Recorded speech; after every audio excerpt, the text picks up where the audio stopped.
You are collecting £50 every day. Let's translate it into cities. How much is that? 5 million, 10 million at the moment. Today's exchange rate. Exchange rate. A billion people. Minus E-levy. So really, these are Ghanaian artists whose music is everywhere in the world. We listen to it every single day. What can't we do?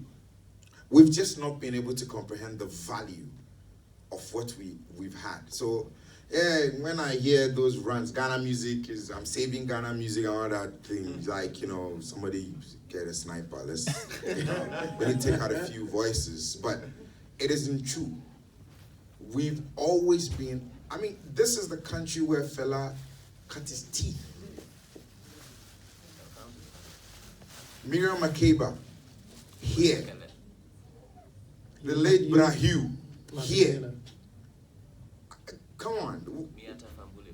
Here. It's just our comprehension of what we have that we haven't grasped. It's not that it hasn't been growing. There's massive value and I'm quite sure that there's a lot of things that we probably don't know, because one of the biggest problems that we never did was diarising or tracking any and everything. That's our biggest issue in any IP that ever comes out of Ghana. We just do it, put it in the ether, and then forget about it. And it's probably something, look, in the early ages of the internet, who was that guy that had the biggest YouTube channel? What's his name?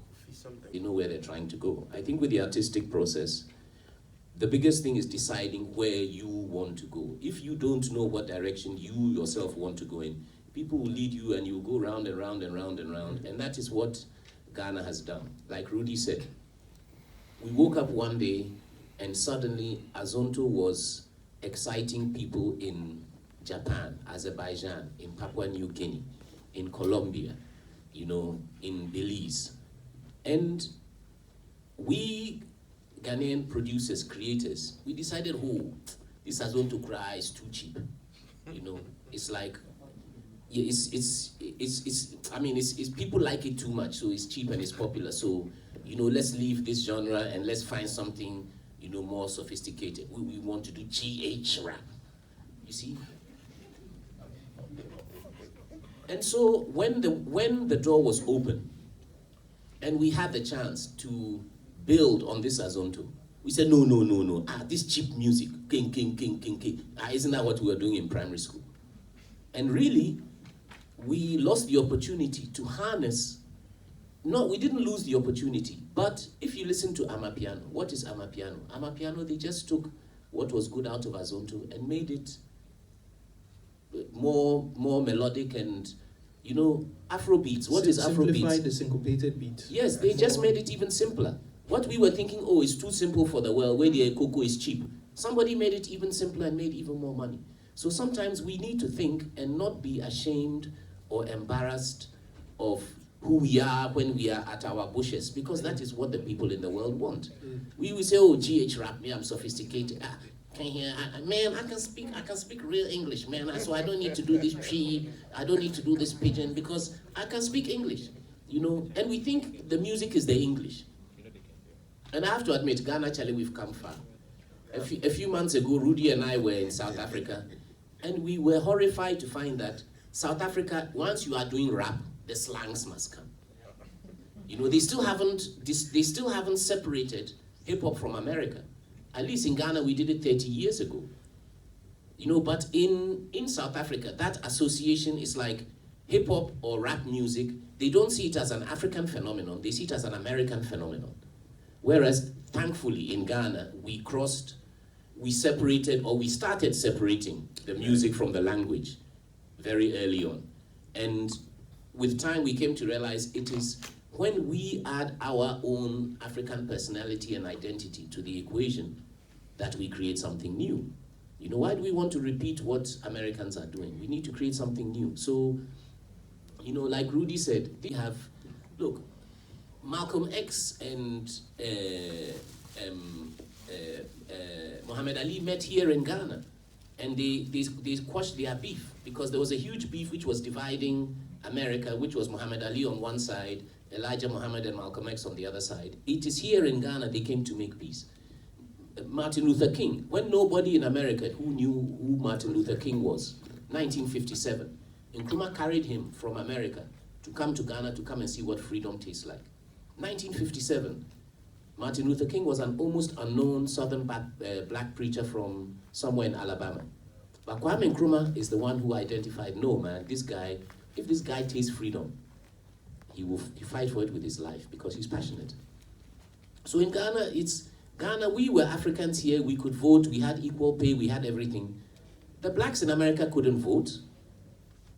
So so how is America ahead of us? If my people in America couldn't vote when Ghana was an independent country. Gender equality as well. With gender equality, yes. Like, That means a woman gets the same pay as a man for doing the same job. In Europe and America, gender equality still doesn't exist in many fields. You'll be surprised to find, and unless it's changed in the last few years, be a nurse in England, and female nurse doesn't earn the same amount as a male nurse. Teacher craft, a male teacher earns more than a female teacher. How is this nonsense realistic? Ghana, we've had equal pay, equal work since 1952. So we are there. Shit, basically. If you observe nature, if there is a healthy, there's 100 healthy cows walking past on their way to a river, the vultures don't circle around them. But find an old skinny cow very far from a water hole, the vultures will start circling around them because they can see this animal, this system is weak. There are opportunities there. So in the case of Black Sheriff, yes, I found it very sad. And part of this is also because we have stopped communicating across generations. We believe where we are going to learn everything that we need to know. Overja. That's a coded word. He knows what it means. And I find it really, really sad. Because I studied mechanical engineering, I didn't learn much about the music industry from school. I learned everything like Kofi. I make tea, I go and buy jobs, I sweep the studio, I do whatever I have to do in order, if Kofi Ganaba, I was his slave 1 day a week, every Thursday.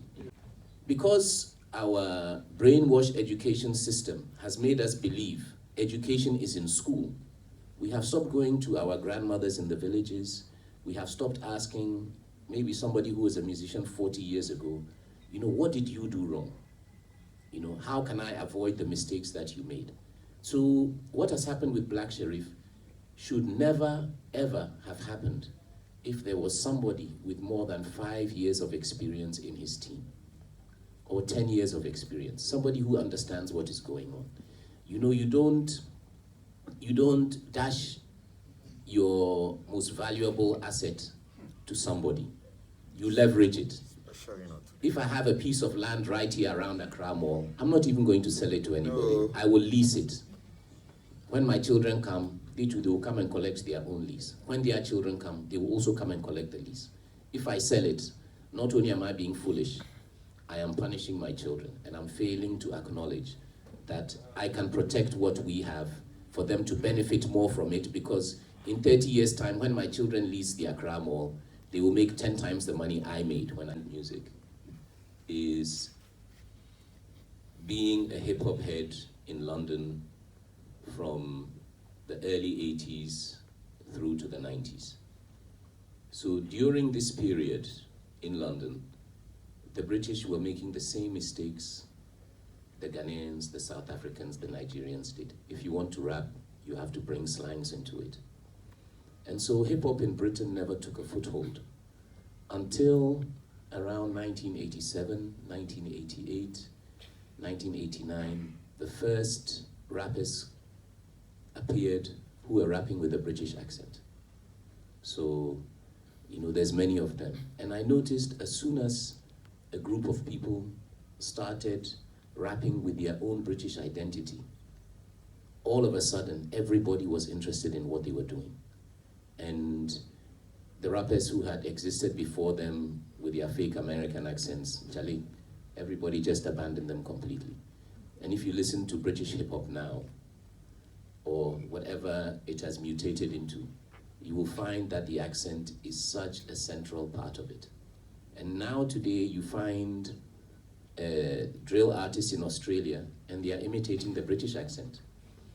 You know, the same way the British were imitating the American accent. So for me, with pidgin music, well, I mean, initially I started out with hip life, and by the time I left Ghana in '95, I was increasingly disillusioned with hip life because we had started copying American music and take an American song and translate it into Hausa. And really, I always thought, you know, hip life should be about a Ghanaian identity. So whilst I was lost in the sea, I thought about it, and I thought, okay, what is the ultimate? And the ultimate is pidgin. Pidgin is the ultimate language. Pidgin can use English, French, Twi, Ga, Hausa, Portuguese, Yoruba, Igbo.